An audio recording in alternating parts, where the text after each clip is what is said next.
All right, you guys, I want you to be real honest with this question. How many of you have been in a shop where you had to rip a previous job out and use the holders or just scavenge holders in general just to get the next job going, to where you had to clean the holder, you had to clean the collet, clean the tool, get the tool back in, a different tool put in there, and then re-indicate it in so it's running great?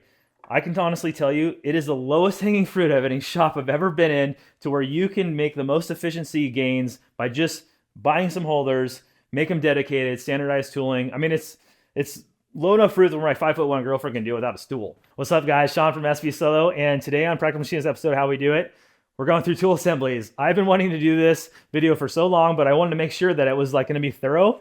And we're going to go through how I label all these things, how I create the database, the descriptions, how I program with them, how I can show you the throughput and how much time it saves, because I really feel it is probably the best thing you can do for cost, your ROI, your return on investment, to lay the foundation for your whole company. And I feel like a lot of people don't buy into this philosophy because they don't understand they just can't quantify the return on investment. So hopefully by the end of this video, you've been quantified and you maybe get some common tooling. Cool? Let's go for it. All right, so the very first thing you're going to want to try and figure out is, where is your database going to be held? Like, what software is going to be used? Most people are going to use their CAM software. That's what I'm going to use. But there are instances where you want to use a third-party software. And what that does is, if your company is using multiple types of CAM software, then each individual can actually reach it. So the whole goal is to have one main master tool database, and anybody can reach it through their CAM, so that way can import in, and then you can just have the tools, and it's just easy to go. And then you can have someone offline creating your tools and stuff like that. But that's kind of how they do that. Even your presetter, some of your high-end presetters have their own tool database that can communicate with the machine, that can communicate with your CAM. You can pull all that trick stuff. But for me, I'm going to show you how I'm going to do it in my CAM software, and just wanted to put that out there so you guys know that there is other avenues to go down when it comes to software and creating the tool database. All right, so let's find my existing database in my software here. And what I have to do is just basically, you can create multiple databases in your software, maybe one for aluminum or maybe one for steel, different machinery. I kind of keep mine in particular, each database folder is per machine. So these two share the same database, which are all those tools. But if I had a different machine, maybe with different tools, I would create a totally different database, or if I was doing like different holder styles or whatever. So I open up my database, and I have a bunch of tools here. And as you can see, the description is fairly long. We're going to get to that in a little bit. But if I pull one of these in, let's see, we'll pull an indexable in. Let's pull a rougher in. Let's pull a finisher in. So let me open up one of these tools and show you everything that is inside. So you basically have your cutter diameter, overall length, and all this stuff has to be entered perfectly. And I say that because in the future, and this is very, very important, in the future, when you're creating tool assemblies in a database, you're probably thinking, on a 3-axis machine, it's not a big deal to just create a generic tool and just run with it, which I do plenty of times. But as you grow as a company and you start to get in more sophisticated machinery, you're going to want to verify it. And if you don't have accurate, tool assemblies that match your CAD, you're going to be killing yourself on the verifier, especially when you start to get into 5-axis stuff, because the whole point of doing this is to make it as efficient as possible, so you don't have to second guess what's the data that's inside, and then you can run with it. So all your stickout lengths got to be good and all that stuff. And I run my stickout lengths plus or minus 5 usually. I mean, as long as they're within 10, maximum deviation, because I don't want it to be too long or too short. It's going to keep you from having errors and verifying and hitting your holder, and you just want to be confident that you can verify on a 5-axis. And you're probably thinking, why do I even care about a 5-axis? I got 3-axis machines. But that's the thing. Most companies start small. They never think they're going to get big. And then when they get big, they created this crumbly foundation they can't build off of. So if you started early thinking maybe you'll get big, then you're going to be so much better off, going through this in the future. So what we have in here is we got all the parameters and stuff, and this is where you can kind of set up all your fees and speeds. You want all this stuff really fairly accurate so you can just grab it and then just run with it generically. Keep them all moderate tool, speeds and fees. You don't want to go aggressive on it. You can always tweak that later, but you want them to be able to grab the tool and then just be able to cut whatever it needs to cut without any problems with it. And then over here, I have the manufacturer name. Oh man, this is an old holder, old Valentine holder. So, and then the name up here, but I also have the manufacturer tool code that's been entered in. In this case, they're inserts. So yeah, I have that stuff right there. But I also, if I edit the assembly, the tool assembly, I have the tool holder here, and the tool holder can be brought in and dragged in, and I can create you want to make sure your tool holder is also drawn properly. And if you're not going to draw it, you can usually import them in. But make sure the part number and everything looks good. So you have this full assembly, and when you export it out, you can actually, if you have to reorder, it's got the EDP number and all those sorts of things. So now let's look into this rougher end mill. And if we go through, all this stuff is set up. And if you look over here, I have the manufacturer number here. This is the manufacturer and the description. And what I want to do and show you, which I spend a lot more time on than most people will ever do, and that is the tool description. Right in the header, like right here, this is tool description right here. I want this thing front and center so I can know exactly what I'm trying to grab, because when it comes to common tooling like this, you need to know exactly what's going on with each tool and what it's used for. And if you can't figure that out fast, then you're just kind of killing yourself, right? So if you look at this right here, let's look at this first little bit of writing right here. It says alu fin. So basically that's aluminum finish. That's my aluminum finish tool. It's a 3/4 inch end mill. Length of cut is 2.5. Stick out is 2.975. That matches exactly what the software and the CAD match. So that way when I look at it, I know I can cut at least 2.5 down with a stick out of 2.975. I can go that deep. Yes, I can come over here and I can look at my tool projection, and I can have these little tabs, other tabs you can jump into, but I don't want to deal with that. So I spend an extra, I don't know how long, but probably an extra 3 minutes per tool assembly or so just to redraw or rewrite the nomenclature so it's exactly what I want to see, like this information here. And that way all the nomenclature is exactly the same all the way down. So if you go all through here, you can see that it's actually very uniform, so that way it's standardized. And I want to make sure that it's standardized for my eyes, because I'm a repetitive person, and I don't want to be looking like, oh, on some tools the EDP is over here, some tools it's description, and then it just doesn't make any sense. I don't know. I mean, I know what the tool is, but I'm not really sure what the tool is, So if I go in here, it's the rougher. I can go in here. Oops, sorry. Whoops. So I got a rougher. It's got a 30 thou rad. Length of cut's 1.625 and stick out's 2.375. I got indexable mill. Length of cut is 0.6 and the total stick out is 4 points. So I have all this information right here saying that I have an aluminum rougher, aluminum finisher.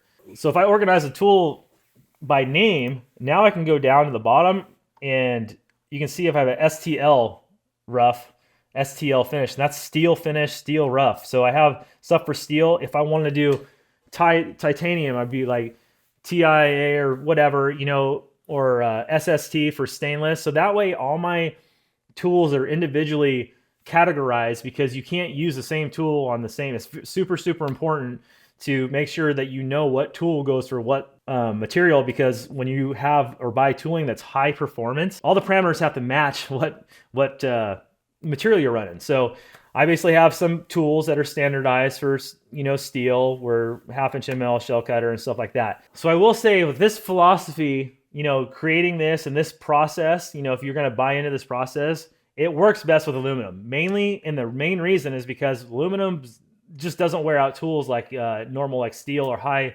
exotic alloys do. So it's a little more difficult to do exotic alloys standardized, but for sure, indexable tooling, standardized all day long, because the gauge length is never going to change and the insert just gets changed. And you basically can write the parameters, feed speeds and stuff like just for the material itself. So that's going to help you a ton.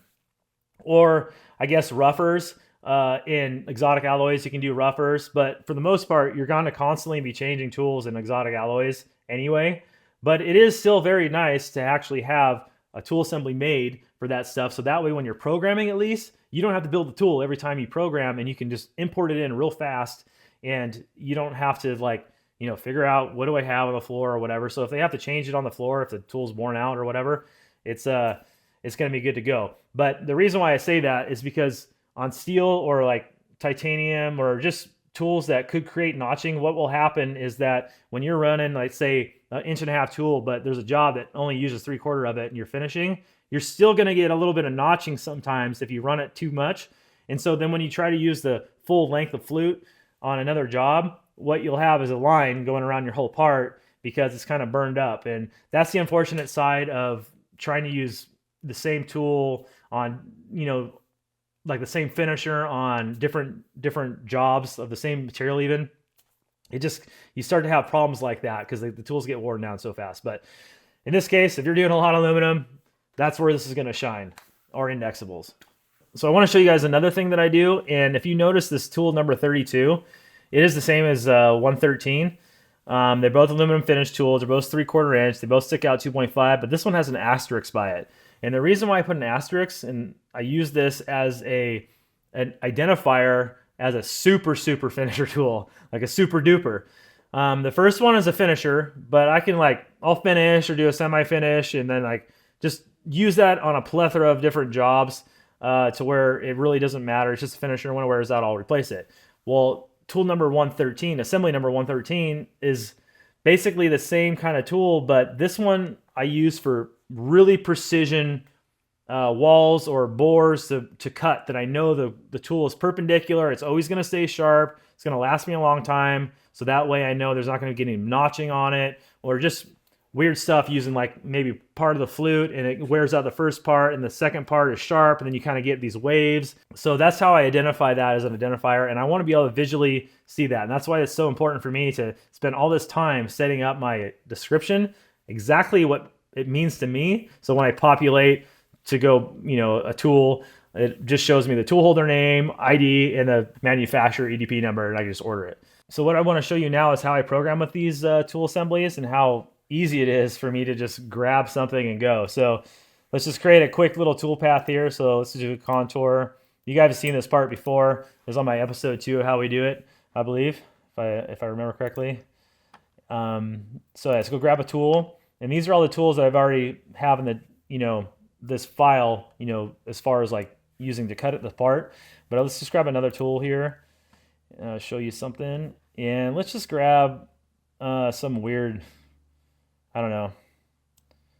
See, a profile tool. So like this 1/2-inch ball mill. So let's grab that.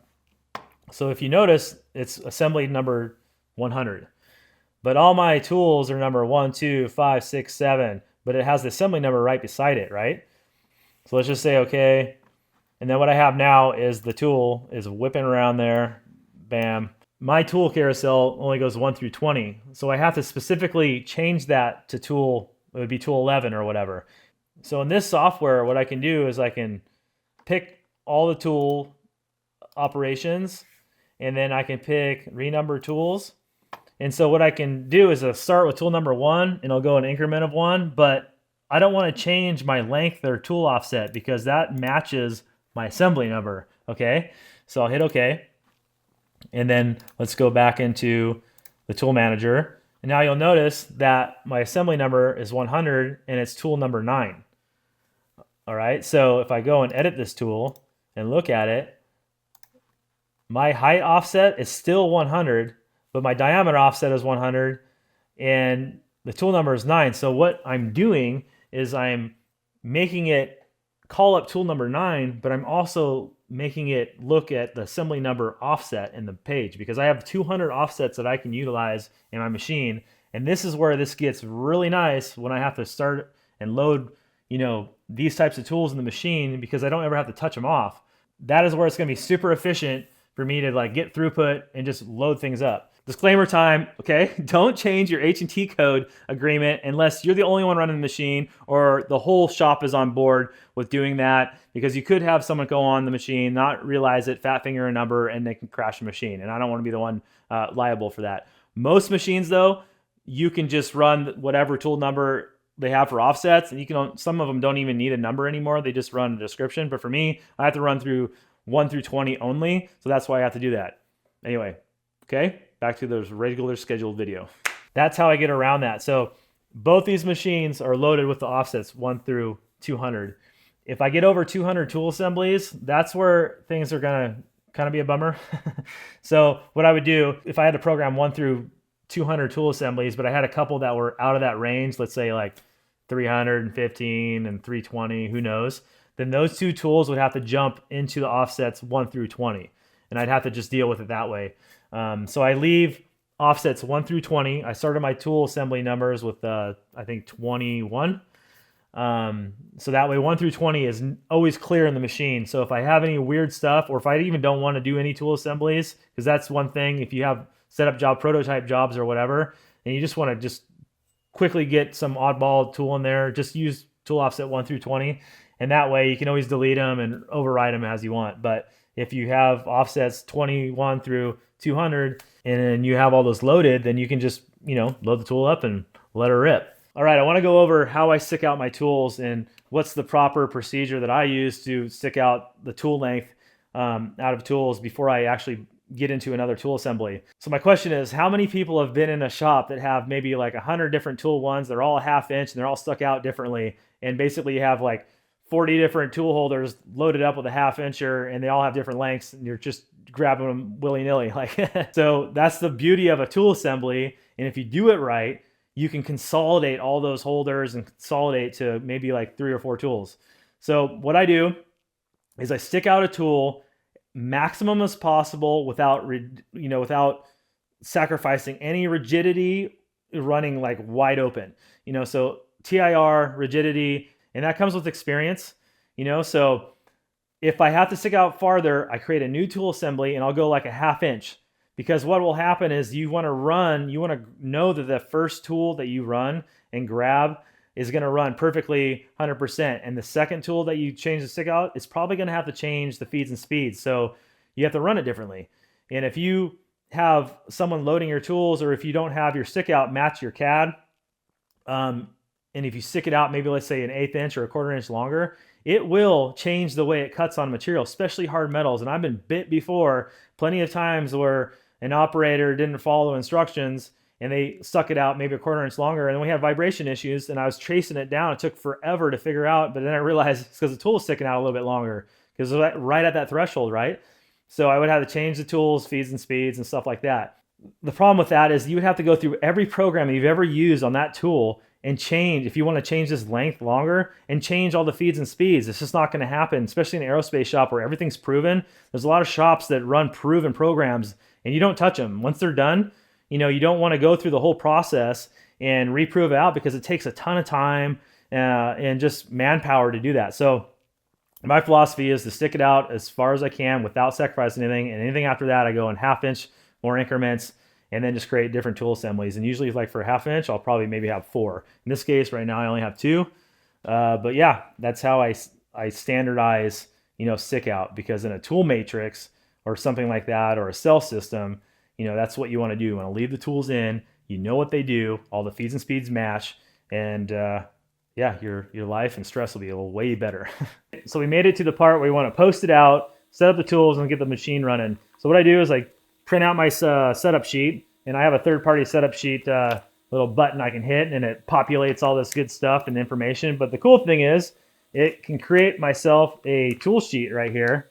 I don't know if you can see that. It'll zero in there, but what you're seeing here is it shows me like the tool, and here, hold on. All right, so I have my setup sheet and I have my tool list. And the cool thing is here is, like, let's say this is tool number 6 right there. It's an aluminum finisher. It shows you kind of what it is, but it's tool number assembly 60. Tool 6, offset 60, diameter 60, holder, tool manufacturer, and ID code to order. And then it shows you kind of like the gauge length and the stick out, and these exactly match what it is in real life. So I can do that with every tool. So if I want to reorder a tool, just look at the EDP number and order it, and I have it right here, and I just go off my tool list when I set it in the machine. All right, so now that we've created a tool in the database, we gave it an assembly number, we've built it up in a tool holder and have it physically in our hands, we have to label it somehow. And so what I do is basically just grab a yellow label or a Cat 40 tool tag, and you can buy these anywhere. So just go online, type in Cat 40 tool tag, and you'll find a bunch of different vendors that have them. And I just grab a label maker and print out my tag. So this is assembly 127. What I also do, if you see it right here, you can see that I engraved 127 on the side of the holder itself. So that way I know that it's actually, you know, going to go to this if I take my tags off and I can't remember. The beauty of having tool assemblies is you actually start to remember which assembly goes with what tool, because if you use it a lot, you'll just know. So like my 3/4 rougher, I know is a 28, or my chamfer mill is a 55, and stuff like that. But yeah, that's how I do it. I can't afford an RFID tag, so I'm going to engrave on the side, and hopefully I'll get a laser engraver at some point and be a little more professional, but it works pretty good. All right, so now I'm going to grab the tools for the job I'm going to set up, and this is the tool list, obviously, we're going to go off of. But I did want to mention that these tools up here, I have duplicate tools down here. So if you look at this right here, they are both tool 34. You can see that, and they're both the same. They're both the same tool, and the difference is that the yellow and black go into the old machine, and then the red and white go into the newer machine. That way, if I have to run them in the both machine at the same time, I'll have duplicates. And so what I do is basically I'll take the one tool and set the offset in this machine. I'll take the other one, set it on this machine. But if I have tools that are in here, like let's say tool 123, I don't really have a duplicate tool of it because it never usually overlaps on any jobs that I do. So I put it in this machine, set the tool offset, take it out, put it in that machine, and set the tool offset. And that's just how I do it. It's kind of I don't know, it's not necessarily super safe, because if I change the stick out, I have to make sure that I reset it on both machines. And that's why certain times I will just wipe out the offset and I won't remember why I did that. I'm like, oh, I must have changed the tool on this machine. I haven't reset it over here. So it's something I have to be conscious about. It's not fail safe, but so far I haven't messed up. We're going to time and see how fast it's going to take me to grab my tools and load them in the machine, and then be ready to go. So let's hit the button. Bam, right there, it's going. So here we go. Tool number 28.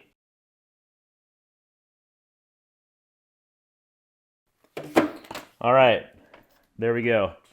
1 minute and 35 seconds to grab, let's put a stop. 1 minute and 35 seconds to grab 12 tools. All right, so now let's wheel them over here. All right, let's time how fast it takes me to load them. And when I'm running other jobs, I'm getting other tools ready. So I'm already cleaning the tapers. I always clean all my tapers every time I go in.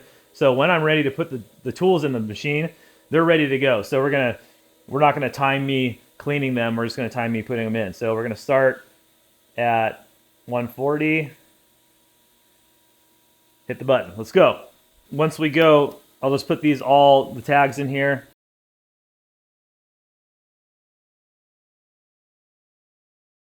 All right, 12 tools loaded. Basically, it took me 4 minutes. Right there. So there you go. I don't have to set my tools. I don't have to do anything. I'm just ready to rip. So here's the program that I have. And in my post processor, I have it set up to have a tool list. So I don't even run the description. I just run the tool number, the assembly, the height number, and the diameter number. That way I can see real quick that everything matches and I didn't mess up like renumbering my tools. Like maybe one of these would say, like tool 10 would actually say tool 55, assembly 55. That's because I didn't, change the tool number.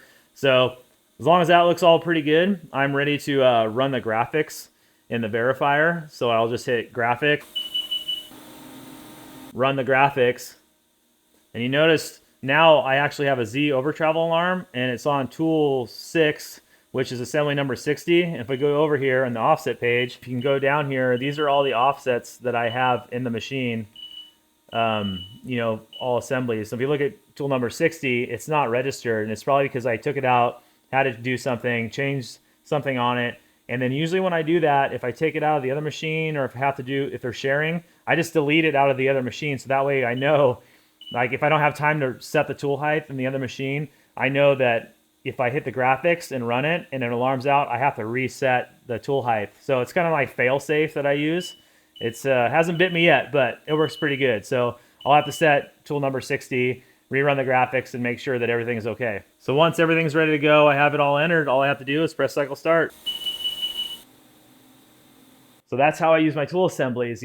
If I had a different machine that had a side mount, it'd be much easier, and then I can use the actual assembly number all the way up to the tool 200, But I have to be very careful to put it in the pot or put it in the right tool position. Tool 1 is assembly number 60, and if I get them mixed up, I could have a crash. But I always make sure that I check, as I go down the first program or first part, I always make sure it's an inch off the part, because that's how I program, 1 inch off the part. So I know that I put it in the right pocket and everything looks good. But if you have a tool setter, presetter, you can always go down and check that. I would definitely do it differently if I had a different machine and run it. But the whole philosophy here is that if you have the ability or the privilege to run a self system with a tool matrix, this is all that is. I'm just the robot. I just go and grab the tool out of the matrix and put it in the machine by itself. But if you've ever had that experience where you can just grab tools out of library as you're programming and then load it in the self system controller, and it just runs the part because the tools are already in there, it is such a huge time saver, and it's just amazing because you don't have to set up tools. You're not going to go and pull tools out of the tool matrix and use them for something else and re-put them in there. The whole point is to have them ready for any job you want to throw at it. So I also want to say, if you want to implement this in a shop that has already all these different tool numbers, just start very, very small in one machine, like maybe the newest machine coming in, or just one machine dedicated to like maybe just your drill and tap tools, or maybe like one rougher or whatever. Maybe like 10 tools start out. See how the process works, work it out, work all the kinks out of it, and then as you get it perfected, just bleed it into the other shop. It's going to be very hard to go back to your legacy programs and fix all those. So I would just say, just start with your new programs and just get a base going, and just take it from there. It's better to start now than never have it, and at least anything new will be organized, and the more tools that you add to it, you're going to be a lot more efficient, and that's the way it's going to work out. We made it to the end, and if you made it this far, I hope I was able to quantify you, and if not, you get what you pay for, I guess. So with that, hope to see you on the next episode, and catch you later.